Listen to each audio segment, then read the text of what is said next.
உலகத் தமிழர்களின் உயிர் நாதம் உண்மை தமிழ் தொலைக்காட்சி. வணக்கம். உண்மை தமிழ் தொலைக்காட்சியின் பிரதான செய்திகள். முதலில் தலைப்புச் செய்திகள். விடுதலை புலிகளிடமிருந்து மொத்த கப்பல்கள், உண்மையை உடைத்த முன்னாள் கடற்படை அதிகாரி. அரச ஊழியர்களுக்கு சம்பள உயர்வு. முன்னாள் அமைச்சர் கெஹலியவின் மகனின் சொத்து குவிப்பு, வெளியான அதிர்ச்சி தகவல். காதலியை கொலை செய்ய முயன்ற காதலனின் நிகழ்ச்சியான செயல். இந்தியாவில் உள்ள அமெரிக்க இஸ்ரேலிய தூதரகங்களை தாக்க சதித்திட்டம். இனி விரிவான செய்திகள். தமிழீழ விடுதலை புலிகளிடம் 26 கப்பல்கள் இருந்ததாகவும், ஆனால் இறுதிப் போரில் நிர்மூலமாக்கப்பட்ட 12 கப்பல்கள் தொடர்பிலேயே பேசப்படுவதாகவும் முன்னாள் கடற்படை ஊடக பேச்சாளரும் இறுதிப் போரில் வடக்கு கடற்படை முன்னிலை பாதுகாப்பு வலயத்தின் கட்டளையிடும் தளபதியாகவும் செயற்பட்ட DKP தசநாயக்க தெரிவித்துள்ளார். சமூக வலைதளம் ஒன்றிற்கு வழங்கிய செவ்வியிலேயே அவர் இவ்வாறு கூறினார். தமிழீழ விடுதலை புலிகள் 30 வருட யுத்த கால பகுதியிலிருந்து இறுதிப்போர் வரை 26 கப்பல்களை சொந்தமாக வைத்திருந்தனர். அவை யுத்தத்தில் கடற்படையால் அழிக்கப்பட்டது. ஆனால் இறுதிப்போரில் 12 கப்பல் நிர்மூலமாக்கப்பட்டன.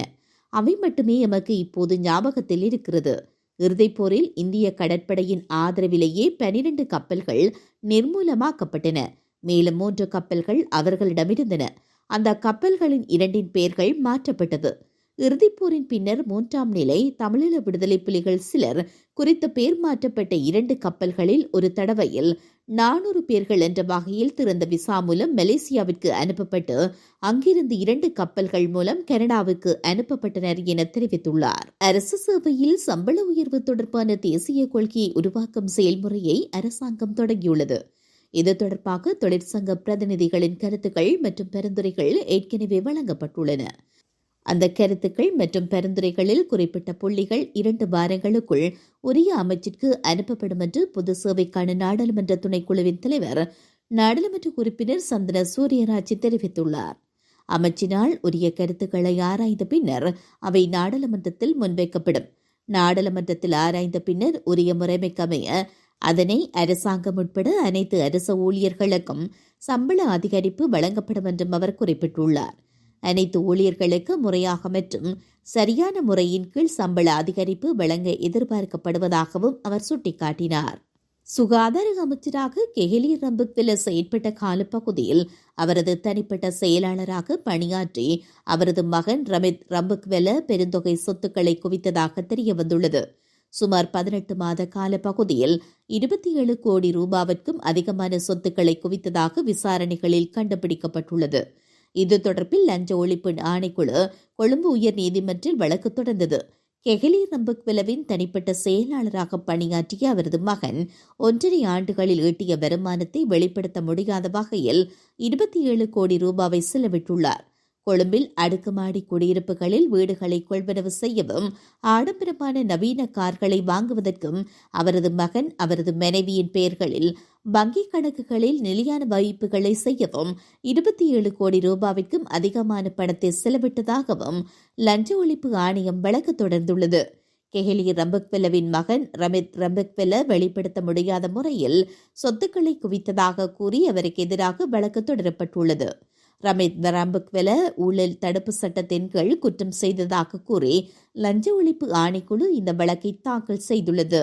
மொனராகலை கோவிந்தபுர பகுதியில் பிரிந்து சென்ற காதலியை சுடச் சென்ற காதலன் வானை நோக்கி துப்பாக்கிச் சூடு நடத்திவிட்டு தப்பிச் சென்றுள்ளார். காதலியின் முகத்தை பார்த்து பெரிதாபப்பட்டு வானத்தை நோக்கி துப்பாக்கியால் சுட்டுவிட்டு தப்பிச் சென்றதாக போலீசார் மேலும் தெரிவித்துள்ளனர்.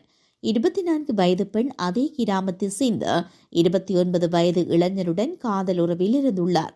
இருவரும் சுமார் 1 வருடத்திற்கு முன்பு பிரிந்துவிட்டதாகவும் போலீசார் தெரிவித்தனர். தற்போது அவர் மொனராகலை நகரில் உள்ள ஒரு தொழிற்சாலையில் பணிபுரிகிறார். அவர் வேறொரு இளைஞருடன் உறவில் இருப்பதாக முன்னாள் காதலனுக்கு தகவல் கிடைத்துள்ளது. இதனால் கோபமடைந்த முன்னாள் காதலன் குறித்த பெண் வீட்டிலிருந்து தொழிற்சாலைக்கு செல்லும் போது கொலை செய்ய முயன்றுள்ளார். ஆனால் அவரது முகத்தை பார்த்து பரிதாபப்பட்டு பின்னர் வானத்தை நோக்கி துப்பாக்கியால் சுட்டு தப்பியோடியுள்ளார். இந்த நிலையில் போலீசார் அவரை கைது செய்ய விசாரணைகளை மேற்கொண்டு வருகின்றனர்.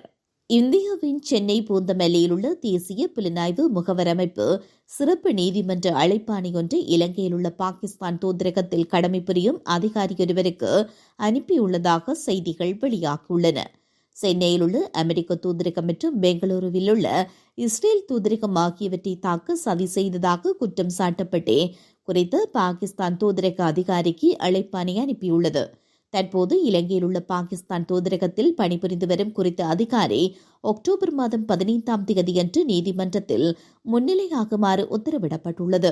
குறித்து பாகிஸ்தான் அதிகாரி அமீர் சுபைர் சித்திக் என அடையாளம் காணப்பட்டுள்ளார்.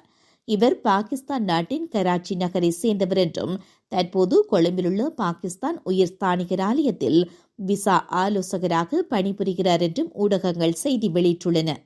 குறித்த நபர் இந்தியாவிற்குள் சதி வேலைகளை செய்வதற்காக இலங்கையை சேர்ந்த முகமது சாஹிர் ஹுசைன் என்ற நபரை இந்தியாவிற்கு அனுப்பியதாக கூறப்படுகிறது. இந்த சதி திட்டத்தின் ஒரு பகுதியாக இந்திய பொருளாதாரத்தை சீர்குலைக்கும் நோக்கில் உயர்தரமான கள்ள நோட்டுகளும் புழக்கத்தில் விடப்பட்டுள்ளன. கடந்த 2014ஆம் ஆண்டு ஏப்ரல் மாதம் சென்னை கியூ பிரிவு குற்றப்புலனாய்வு பிரிவு இந்த வழக்கை முதலில் பதிவு செய்தது. பின்னர் இது தேசிய புலனாய்வு முகவர் அமைப்பின் ஹைதராபாத் கிளைக்கு மாற்றப்பட்டது. அமீர் சுபைர் சித்திக் மீது இந்திய தண்டனை சட்டம் மற்றும் பயங்கரவாத எதிர்ப்பு சட்டம் ஆகியவற்றின் கீழ் குற்றவியல் சதி, இந்தியாவிற்கு எதிராக போரை தொடுப்பது, போலியான அல்ல கள்ள நோட்டுகளை பயன்படுத்துவது போன்ற குற்றங்கள் சுமத்தப்பட்டுள்ளன. இந்த வழக்கில் முதல் குற்றவாளியான முகமது சாஹிர் ஹுசைன் ஏற்கனவே தண்டனை பெற்றுள்ளார். இந்த நிலையில் 2018ஆம் ஆண்டில் சித்திக் மீது தேசிய புலனாய்வு முகவர் அமைப்பு கூடுதல் குற்றப்பத்திரிகை தாக்கல் செய்தது. தற்போது அவர் விசாரணைக்கு முன்னிலையாகாமல் தலைமறைவாகிவிட்டதாக நீதிமன்றம் தெரிவித்துள்ளது. இத்துடன் இந்த செய்திகள் நிறைவடைகின்றன.